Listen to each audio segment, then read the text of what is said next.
कि new housing board है जो जहाँ घोड़ियों का मेला लगता है उसके सामने यहाँ पर ये हाउसिंग बोर्ड के अंदर जो तारें हैं बिजली विभाग की जो ये यहाँ नंगी पड़ी हुई है, जिन पर मतलब एक गौवंश की रात्रि को मृत्यु हो जाती है करंट लगने से, और सुबह तक ये करंट चालू रहता है।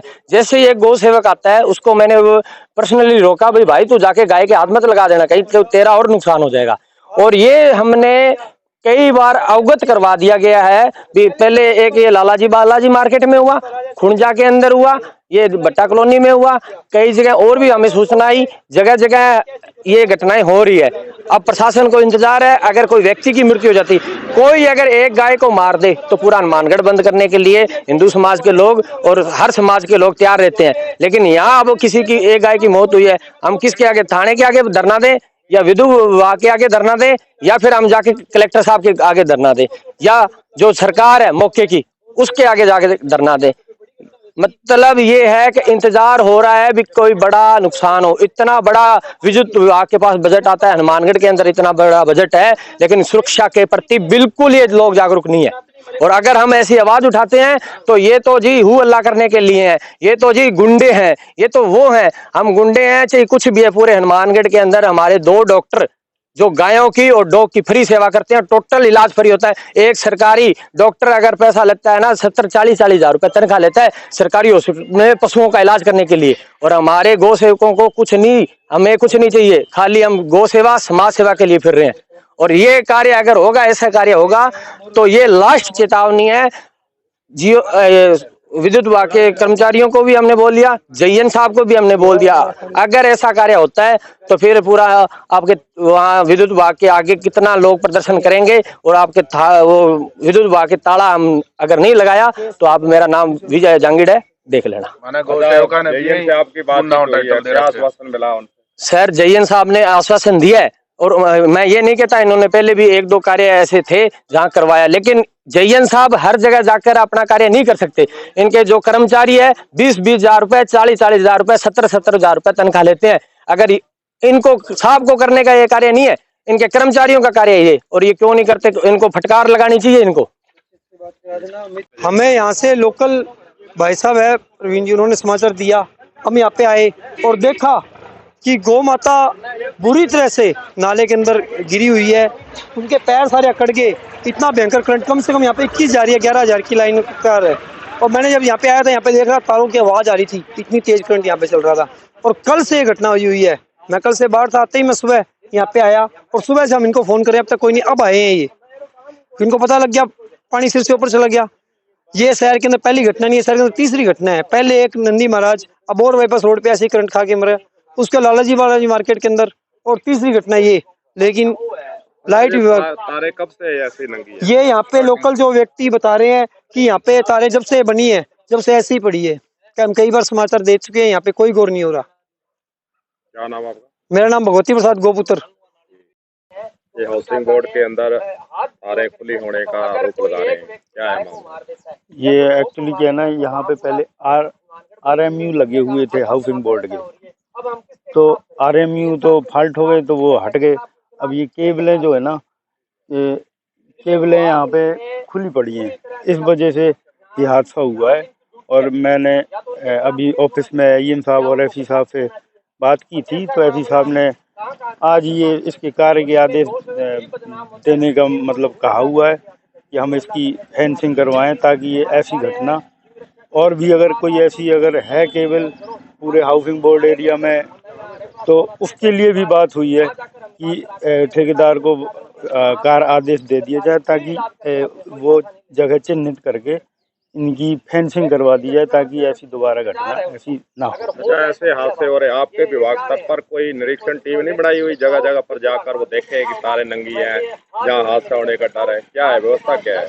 नहीं, निरीक्षण टीम तो जैसे हमारी जो टेक्निकल स्टाफ टीम है वो निरीक्षण टाइम टू टाइम करती रहती है, और उसका हम टाइम टू टाइम सुधार भी करते रहते हैं। ऐसा ग्रामीण एरिया में 2-3 जगह चिन्हित की थी, तो उनका हमने सुधार किया था। टेक्निकल का जो जुड़ा हुआ मुद्दा है, लोगों समझाइश के लिए आपने क्या प्रयास करे हैं?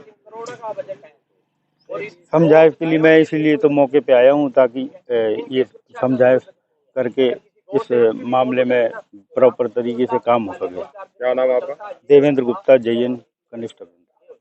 तो यहाँ पे हादसा हुआ है, इससे पहले की ये लाइनें यहाँ ओपन पड़ी है और हमने बिजली विभाग को 2-3 दफा पहले भी बोल चुके थे कि यहाँ पे ये लाइनें तारे नंगी पड़ी है और हमने बहुत बार इनको बोला कि इनसे कोई भी हादसा हो सकता है। उन्होंने आज तक कभी कोई ध्यान नहीं दिया। आज अब ये कल रात को गौ माता यहाँ पे मरी थी, उसके बाद में जब मैंने सुबह कॉल की तो किसी ने कॉल नहीं उठाई। लास्ट में SC सर को फोन करना पड़ा। SC सर बोले कि निचले कर्मचारियों को फोन करो। मैंने कहा सर कोई भी फोन नहीं उठा रहा है और जो भी अब बनती कार्रवाई है वो गोरक्षा दल ही करेगा।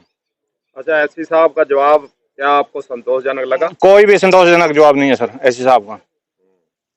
वो बोले हाँ हम करवा देंगे। मैंने बोला हमको सर हमने बहुत बार पहले भी बोला हुआ है कि यहाँ पे ये तारें नंगी पड़ी है, यहाँ पे सारा दिन बच्चे खेलते हैं, पशु आते जाते हैं, किसी का कोई नुकसान हो जाएगा तो किसी ने कोई भी रिस्पांस नहीं दिया। हमें कहने को तो बिजली विभाग ने कंट्रोल रूम भी बना रखा है, कुछ भी नहीं है सर, सिर्फ कागजों में है, नाम में है, कोई सुनवाई नहीं है, कोई कुछ भी नहीं है। क्या नाम आपका? विकास नैन। प्रकाश है।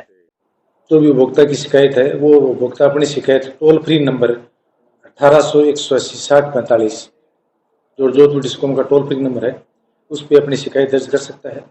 ये टोल फ्री नंबर पे जो दर्ज शिकायतें हमारे यहाँ पे जो कॉल सेंटर बना रखे हैं उस पे वहाँ से डाइवर्ट होकर इनके पास आती है और यहाँ से हम उस शिकायतों को FRT को आगे असाइन करते हैं। FRT उनका शिकायत का निवारण करके जोधपुर से वापस उनके द्वारा उसका वेरिफिकेशन करके उसके बाद उस शिकायत को बंद की जाती है। अच्छा सर, आप जो जितने भी ट्रांसफार्मर अपने शहरी क्षेत्र की बात कर रहे हैं, कितनों की फेंसिंग की हुई है, कितनों की नहीं है, कोई आंकड़ा है? पुराने टाइम का पहले फेंसिंग की हुई थी, पिछले 2 साल पहले कराई थी। उस टाइम करीब 150 ट्रांसफार्मर की फेंसिंग थी। और बकाया कितने?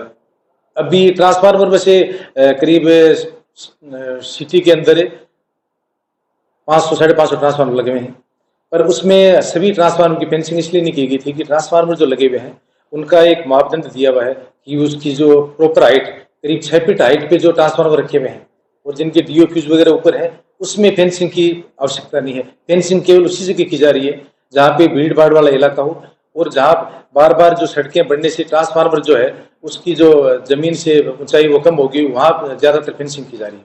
तो अंडरग्राउंड तार आपके कहाँ किस किस एरिया में लगाई? अंडरग्राउंड केबल काफी जगह लगी हुई है। कुछ GSS है, GSS से जो से जहाँ पे जगह कम है, स्पेस कम है, उसमें बाहर निकाल के अंडरग्राउंड केबल को और पोल पे चढ़ाई गई है। या कुछ जगह जैसे ये ओवर ब्रिज वगैरह बने हुए हैं वहाँ भी अंडरग्राउंड केबलें डाली हुई हैं। इस टाइप से काफी जगह अंडरग्राउंड केबलें डाली हुई है। ये घटना आज घटी है, आपके पास भी फोन आया नई हाउसिंग बोर्ड के गाय करंट से मरी है। हाँ, हाउसिंग बोर्ड में एक वो मेरे पास भी सूचना आई है। मैंने तुरंत वहाँ पे कनिष्ठ बंदा व्यवसाय के बंदा को भेजा है और उसके लिए जो है वो उसमें ट्रांसफार्मर से नहीं है, वो क्या जब हाउसिंग बोर्ड ने इसका विद्युतीकरण करा था ना उस वक्त उन्होंने 11 kV के पैनल लगाए थे। वो पैनल उसमें खराब होने की वजह से वो जो केबलें थी उनको एक बार टेम्परेरी उन्होंने बाहर जोड़ दिया था और उसके पास से जो गायें गई है वो उसकी वजह से हो गया। उसका हम स्थायी समाधान करवा रहे हैं। 1-2 दिन में उनके वो कंप्लीट जो इस टाइप के पैनल हैं जो खराब हो गए थे और उनको केबल को बाहर निकाल के छोड़ दी थी, उसका 1-2 दिन में समाधान कर देंगे।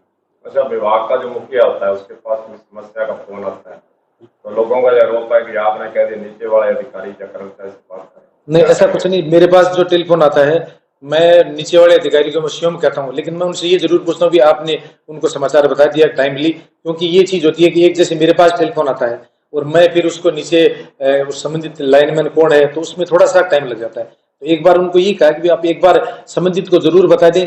बाकी का मेरे पास जो टेलीफोन आता है मैं संबंधित AN को उसका वापस जवाब देता हूँ और संबंधित AN से हाथों हाथ टेलीफोन करके उनसे समस्या का तुरंत समाधान के लिए टेलीफोन किया जाता है। उसका वापस फीडबैक भी लेते हैं कि भाई कहाँ क्या दिक्कत होगी, किस वजह से हुई और उसका आगे पुनरावृत्ति नहीं हो उसके लिए क्या उपाय करने, ये भी पूरा उसका ख्याल रखा जाता है। कोई सर्वे करवाया सर, कहाँ कहाँ खुली तारें हैं, कहाँ खतरा हो सकता है? नहीं, ऐसा सर्वे ये खुली तारों का, हालांकि ये जो 11 kV लाइन का है ये पहली बार संज्ञान में आया है। इस टाइप की लाइन जो है ये खुली नहीं मिलती है, लेकिन जैसे दूसरी ये लूज वायर है या टेढ़े पोल, इनका सर्वे करवा रखा है और उनका टाइमली हम काम भी कर रहे हैं उसको।